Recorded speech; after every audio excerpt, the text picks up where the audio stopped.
is so much to my story that it would be almost impossible to cover in one video. And I'm sure that were I to tell the entire story, you would find yourself in that story.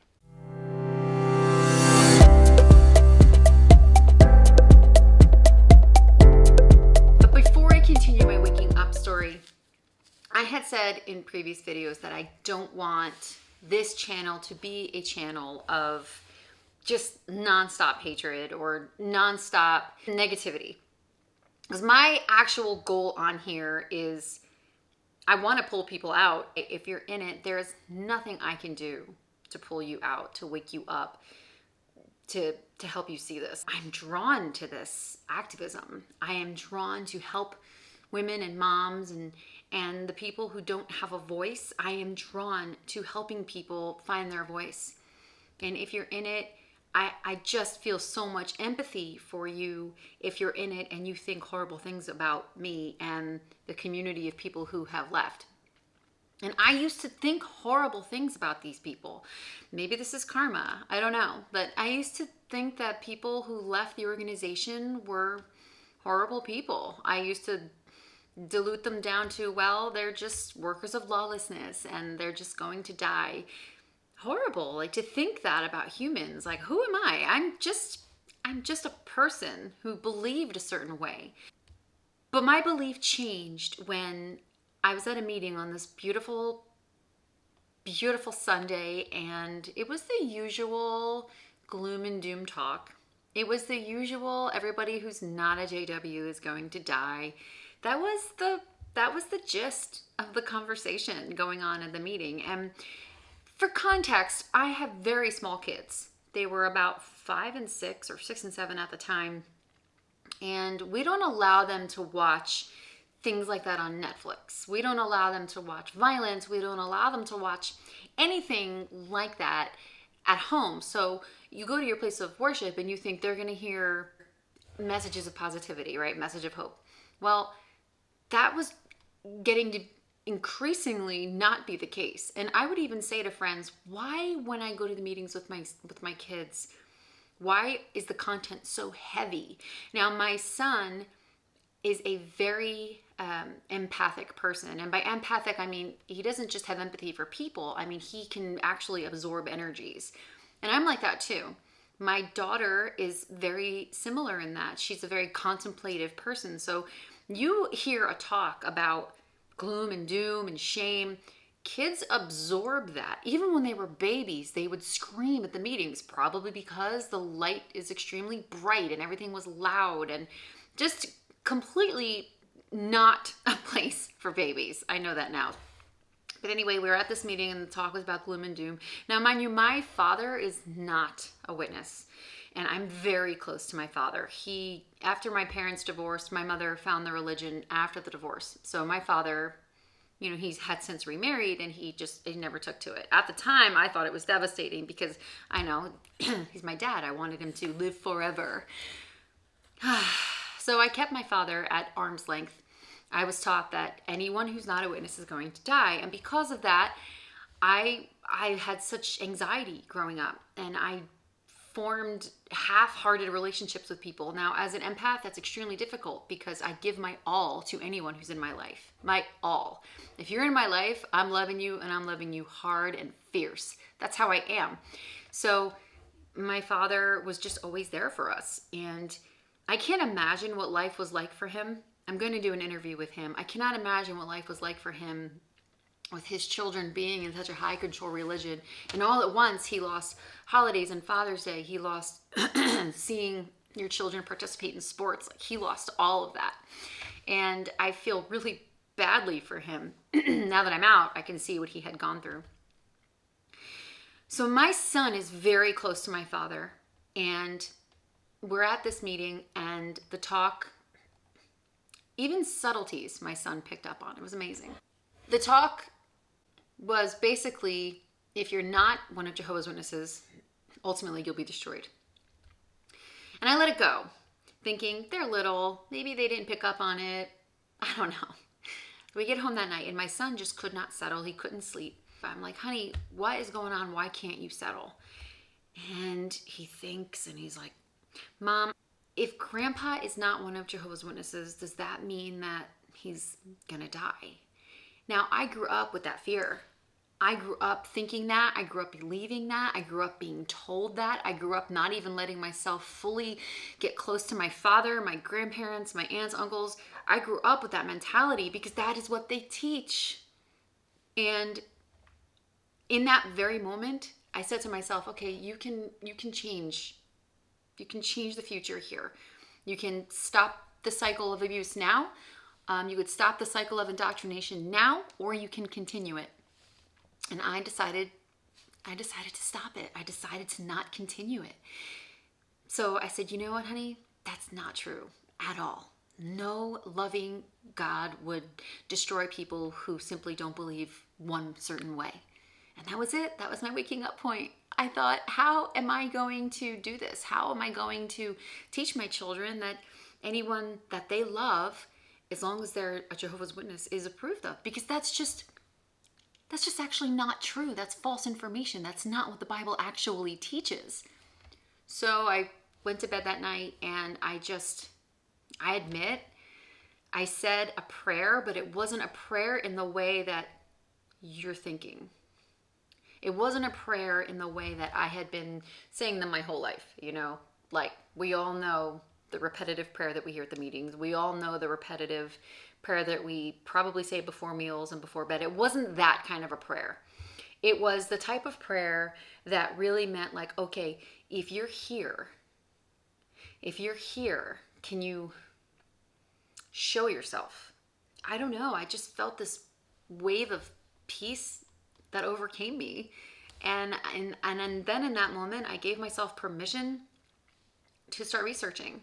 Now, here's the thing about doing research. The thing about doing research is that it depends on your sources. Getting research from one bias viewpoint is not research. True research is taking a bunch of sources, a bunch of information, and then formulating a hypothesis and proving that hypothesis to yourself based on evidence, based on experience, based on testing out the hypothesis. This is why a lot of people are actually atheists, because they need proof, they need evidence. So I needed evidence not only of what was true, but I needed evidence that this wasn't true. So I took a different take on it.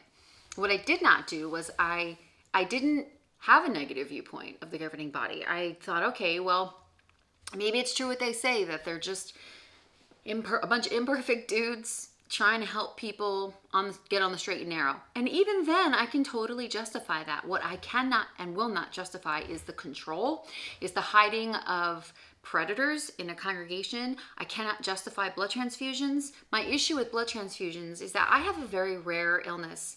And when I went in for a C-section to have my children, I'll never forget it. The anesthesiologist said, the anesthesiologist was very frustrated. And she said, sign here, you're signing here that you're okay dying. You're okay with me letting you die. And I thought to myself, I'm actually not okay dying. I'm not okay with this. But I went along with it. Unfortunately, I had a cesarean section and it was not an easy or healthy pregnancy. But long story short, the fact that I would sign off to that, knowing I was bringing babies into this world, is quite disturbing. And the fact that my family was just kind of okay with it. And my father was right there. And of course he doesn't believe it, but yet everyone else in my family is like, oh, this is God's direction. What? No. How can you possibly say that there's a life inside of me, a beautiful, wonderful baby inside of me, waiting to come out and learn to live, needing their mother, but it's also God's direction that if I die and you could save me is to give me blood? What? No, it doesn't make sense to me. So I thought, okay, well, let's go back in time. And I remember when they started releasing the blood fractions. So it's very similar to, for example, I'm on a vegan diet. That's not what this video is about, but I'm on a vegan diet. But it's very similar to me saying, well, I'm just having like beef gravy, or I'm just having like chicken in my salad. It's still meat. And that is my viewpoint with blood transfusion. So there's whole blood and there's blood fractions. It doesn't make any sense. Like none of it makes sense. So they make it up as they go along. So that was how I started feeling when I was unwitnessing to myself, was logically thinking and giving myself permission. So that night I did a deep dive and I started finding things out. And in my own experience growing up, I am actually a CSA survivor. I am. The elders and my mother told me it never happened, swept it under the rug, until I moved down to where I currently live, away from where I grew up. I met up with someone who was an adult when I was a child, where the abuse occurred. And I wanted to make sure that I wasn't imagining these memories, right? When someone tells you a story when you're little, sometimes you take that on to be a memory. And I'm like, okay, is this an imagined memory? What is this? I sat in her living room. This was just about 5 years ago, where I had confirmation. I sat in her living room and I said, you were there. Now, this was a woman who professed to be of the anointed. So I thought, okay, for sure, she's not gonna lie. So this was 5 years ago. I was actually testing my faith. Like, for sure, someone of the anointed would not lie to me. So I sat in her living room and she goes, yes, that did happen to you. In fact, we were at your house when it happened. I said, wait a minute, you were there. And I kind of left it at that because I didn't know what to say to her because the anger was just kind of churning. And the only thing it did for me was it made me feel, okay, I didn't make it up. I'm not crazy. Because what happens is they're so consumed with how the organization looks to the general public that they will gaslight people into thinking that their reality didn't happen.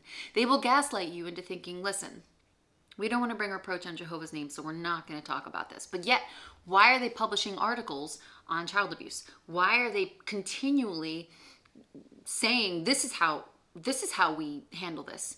Many people, many victims and survivors are walking proof of how things are handled. So I gave myself permission to start watching videos and looking at people like they were people, not like they were disgruntled ex-members. I'll tell you, leaving this organization does not mean you're a disgruntled person. And the misconception is that when people leave, that they want to sin, that they want to carry on some sort of rebellion, that they want to get like caught up in debauchery. It's not the case at all. In fact, since leaving, I've become a much more patient person, a much more loving person. I feel so much more in tune to creation, and I'm much more open-minded and much more accepting and tolerant of other people and their belief systems. And yet, okay, sure, like I said in my last video, sure, can someone be incorrect? Absolutely. I'm incorrect all the time. I make mistakes as a mom, as a wife, as a human being, but I don't have 8 million people running their lives based on everything I say. That's what cults do. And I'm not going to use that word cult too much on my channel, but I do think that there's a lot to be said about people who come out of this cult, because there's 4 different ways you know you're in a cult: behavior control, information control, thought control, emotion control. You have those 4 components, honey, you got yourself a cult. And when people are in a cult, they don't think they're in a cult. I know I didn't. I was a regular pioneer for years. I was in the Spanish congregation trying to make sense of this, trying to find my place. And I'll tell you, not once while I was in, not once did I have any doubts. Even when I was reproved twice and disfellowshipped and I worked my way to get reinstated, I never once thought, well, maybe this isn't the truth. I fought for my life to get reinstated. And I fought every day to prove to myself that I am worthy of this organization. It didn't make sense to me that 1914 was the basis of all teachings as I grew up. And then here we are now 2021, and the people who saw 1914 are no longer alive. And it was just these constant false predictions, and now the teaching of 1914 is kind of old light and it's just not a thing anymore. And nobody blinks at this stuff. I couldn't wrap my mind around 1914, and then I couldn't wrap my mind around the overlapping generations. I don't understand how current Jehovah's Witnesses do not see that the overlapping generations is just a way for them to change doctrine. I'll tell you what I truly know is they're probably not paying attention. They're not paying attention to the intricacies because they're taught not to. They're taught that if you doubt, to ignore that doubt. Doubt is synonymous with lack of faith in that organization. No, doubt is your intuition speaking to you. Doubt is your critical thinking working. That's part of you. That's what we were made to do, is doubt things, check things, critically think things. But that part of you kind of gets dulled. That part of you gets pushed down. And when you start doubting, you start thinking there's something wrong with you. You start thinking, well, what's wrong with me? What's wrong with me? I shouldn't be doubting. I need to read more, go out and service more. I need to do something more. You always got to do more. No matter how much field service I did, no matter how much time I gave, no matter how much I forced myself to be better, I was never enough. And then the panic started, meeting anxiety. If you know what meeting anxiety is, we should be friends, because the meeting anxiety was pretty intense. And the reason for the meeting anxiety was because you would go there and, you're supposed to be friends with these complete strangers, and you don't have to be friends. You're just told to be friends with them because you're not allowed to have friends outside the organization because that's frowned upon. Now, I'm not naive. I know that there's influence everywhere. But when that negative influence is in the religion, or when those toxic people or those abusive people are in the religion, what do you do then? How do you reconcile that your trauma occurred in the very place where you get salvation? How do you do that? The only way to truly recover from trauma is to not go back to the place where the trauma occurred, right? Because then you are re-traumatizing yourself. But what do you do when it means your salvation? Humans will do anything if it means living. And cult leaders know that. Cult leaders know this. So what they do is they'll use your salvation as a weapon. And indoctrination works really well when salvation is at stake. Mind control works really well from infancy up. Baptizing children. Jesus wasn't even baptized until he was 29, 30. And sure, someone would say, well, that had everything to do with prophecy. But the point is, he could have been baptized as a child and he wasn't. So why are we baptizing children? These are all the things that I just weren't sitting well with me. My friends started baptizing their kids, and I looked at my children, and I'm just like, my daughter can't even really pick out an outfit for longer than a couple of hours. She's gonna devote her life to this. Like, it just didn't make any sense to me. And the more I thought, the more I grew as a human being, and the more I just decided this isn't for me anymore. And the challenge is there's a consequence to that.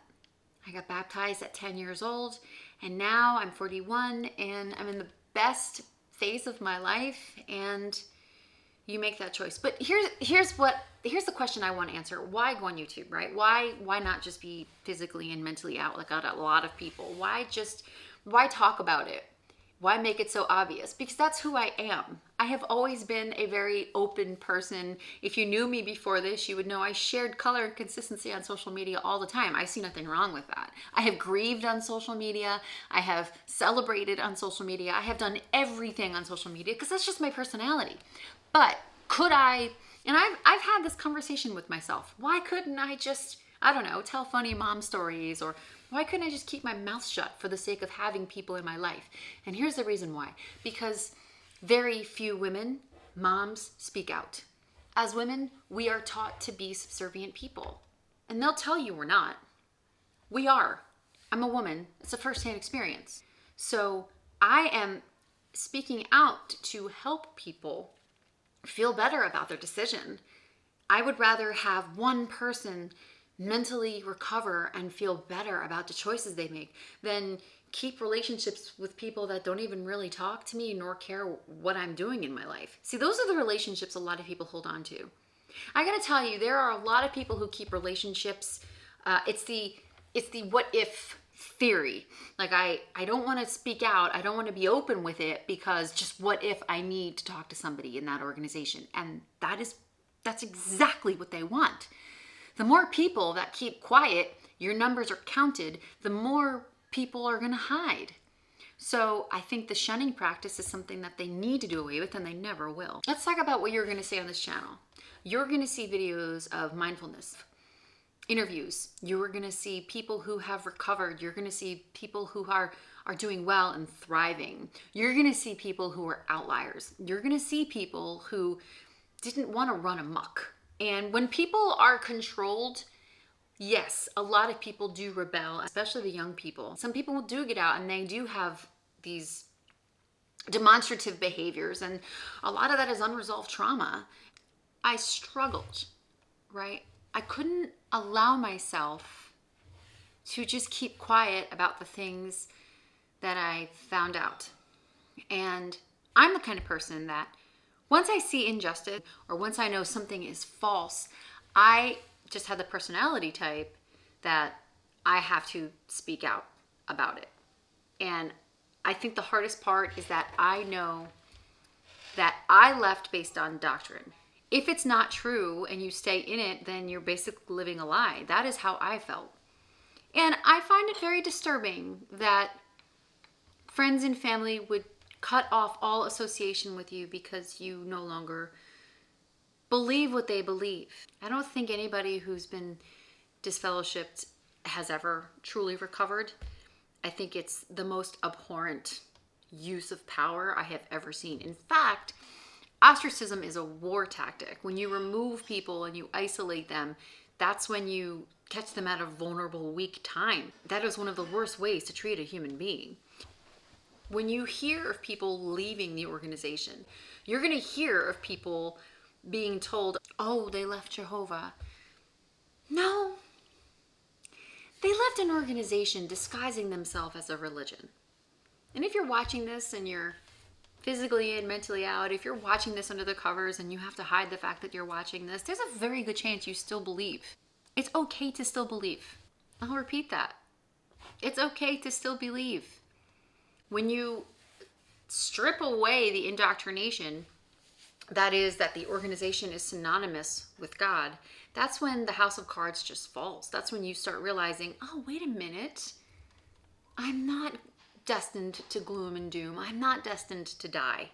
That is where the real freedom comes from, is knowing that you really do have to make your own decisions and figure out right from wrong. I think the hardest part was that now, as you grow up in this religion, however long you've been in it, you're taught that the world is out to get you. You're taught that people are out to take down your faith. You're taught all these horrible things. But the truth of the matter is, once you are no longer part of the organization, you're thrown out into the very world that they taught you is dangerous. So what do a lot of people do when they leave? They get depressed. They're terrified. And because of the no education rule, a lot of people are struggling to even make ends meet. That is not a loving organization. Millions of people are being controlled. Propaganda comes out every single day. I still remember so many of my friends agreeing with the things that I've said. I know for a fact the people that I've known and grown to love have their doubts. How many of them have said, I mean, yeah, it's cultish, but where else are we going to go? What else are we going to believe? Who else are we going to follow? It's a very dangerous mindset to think that you need a group of people to teach you from right and wrong, or that you need a religion to help you formulate positive, healthy habits. That's a construct. Religion is different than spirituality. You do not need religion to be a spiritual person. You do not need religion to be a good person. You do not need religion to raise good children. That's what they want you to believe. That's what keeps people compliant. Sure, there are people in this world who are terrible. What does that have to do with being religious? Nothing. It's hard to tell a story when it's just that. It's just a story.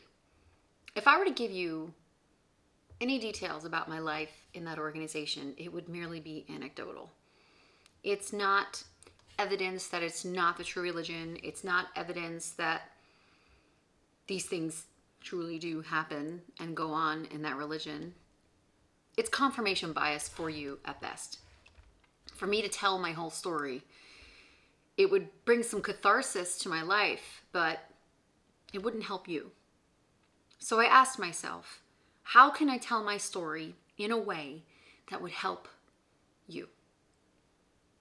The only way my story is going to help you is if you see yourself in my story.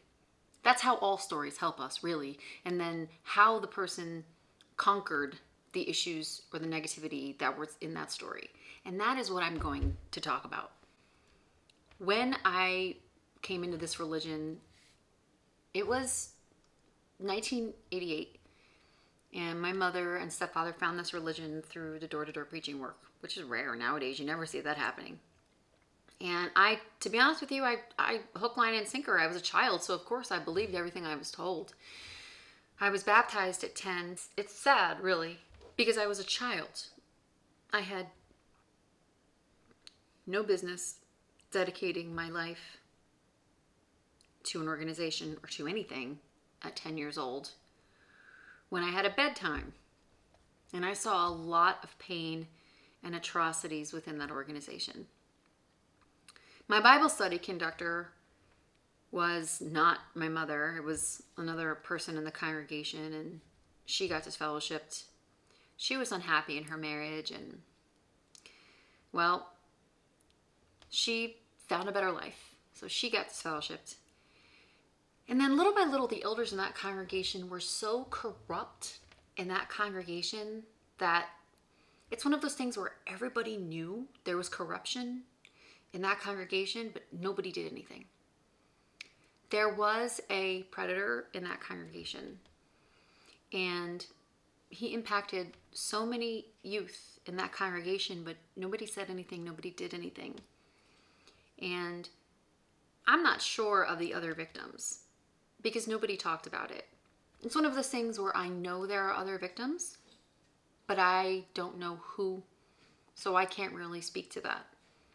All I know is that the elders knew it and let him stay in the congregation for years. It wasn't until he moved to another congregation a little further south than ours that he was engaged to a woman who had children. And she caught him in the act, and then he was tried and convicted and went to prison for that. But it was never for what happened to me or to anyone in our congregation at that time. To this day, that congregation still has bad juju. I don't know what it is. But elders were sleeping with other people's wives, and it was just a disaster. And even though I didn't know every single detail because I was a kid, I knew something wasn't right. Didn't know what, but I knew something wasn't right. So that formulated my whole upbringing in this organization to begin with, but I didn't catch on to the corruption. I thought that was normal. In my childhood, I thought dysfunction was function. I thought dysfunction was normal. I thought sarcastic humor and screaming at each other. I was in a very dysfunctional household.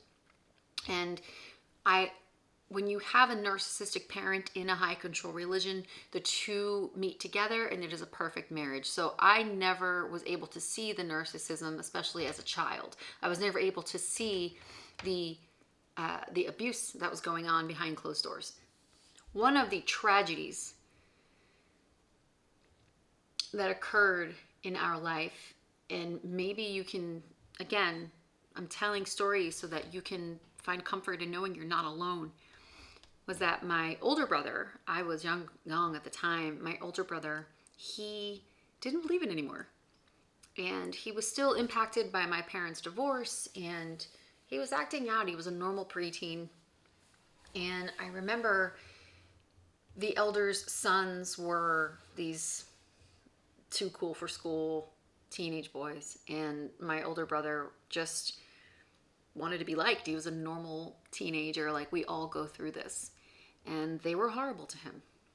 Horrible to him. He decided he didn't want it, and he got himself disfellowshipped. And it's interesting to me because I have flashbacks of my mother beating him because he couldn't find his Bible. Who does that?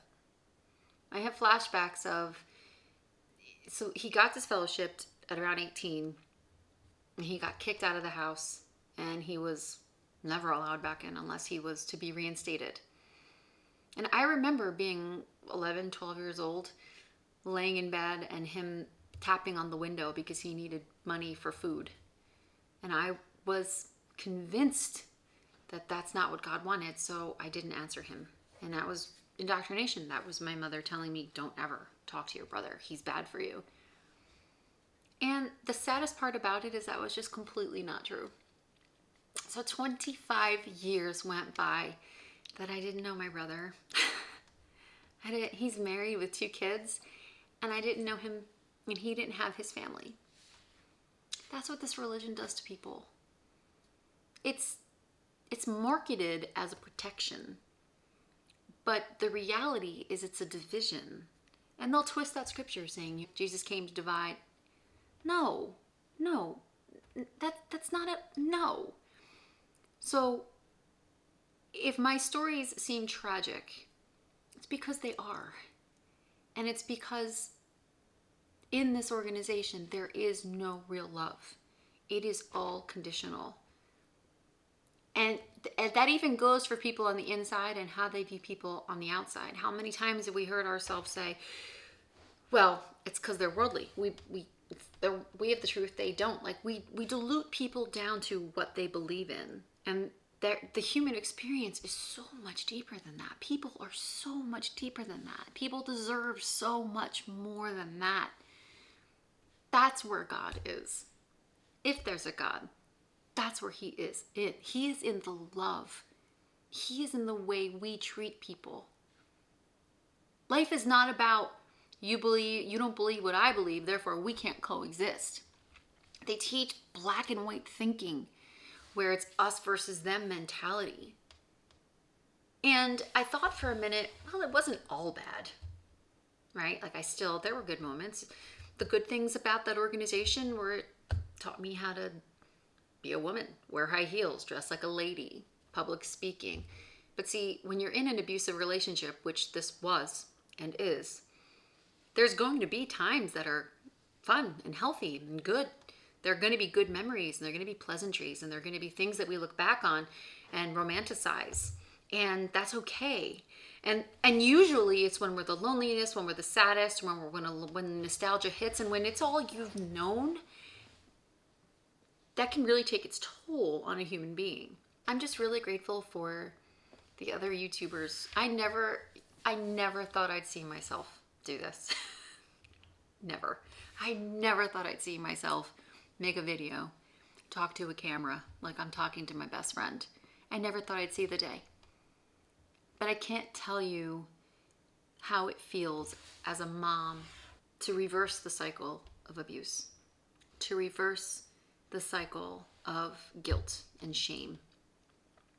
I know of my close friends who they followed the rules because they were more afraid of their parents than they were anything else. It wasn't a system based on their adherence to Bible principles. That's what it looks like. But if you weaponize friends and family and vilify someone who questions authority, that's what a cult is. And it doesn't look like that when you're on the inside. So if you are on the inside and you're watching this, remember all the conversations we had where we would say, I don't think that is what it means, but we would just, whatever, I believe this, I don't believe that. And one of the most difficult things is when we look at people who leave the organization, we say things like, well, they left Jehovah. Well, they left God. Or, well, they don't have Jehovah. How do you know that? People who leave the organization. Many still have their faith intact. How do you know that they don't have God's approval? I ask, how do you know that? I know myself, and I've never felt more peaceful, calm, kinder. For the next couple of videos, we're going to talk about missed opportunities. We're going to talk about the things that people are realizing as they wake up and what waking up looks like. If you are currently waking up, give yourself permission to wake up. I know that once you wake up, it can be terrifying Part of you may still believe it as you're waking up, and that is very normal. And sometimes you develop PTSD after the things that you've encountered in that organization. The world is not a scary place. The world is a scary place when you know nothing else, when you come out of a bunker. Yes, then the world can absolutely be scary. Like in my circle of friends, I'm called Kimmy Schmidt because I don't know a lot about the rest of the world. I didn't go to college. I don't have an education. I have certifications, thankfully, as I've turned my life in a direction so as to be educated enough to help people. But for the most part, there is no going to college and having these lofty goals, because anybody who gets educated is not looked at favorably in the congregation. And there are these people who do go to college and these people who have different experiences, but that is not the norm. That's the exception and not the rule. The world itself, the very word, the world, is misused in that organization. I'm still in the same world as you are. I'm still in the same world as JWs are. It's just now I have a more rounded viewpoint. I don't look at people like I know better than them. I don't look at people like I can save them. I don't look at people like I'm going to try and recruit them into my religion anymore. I don't look at people like anything other than they're just people and they're just doing their best, just like I am. Thank you so much for coming to my channel and watching the show, and until next time.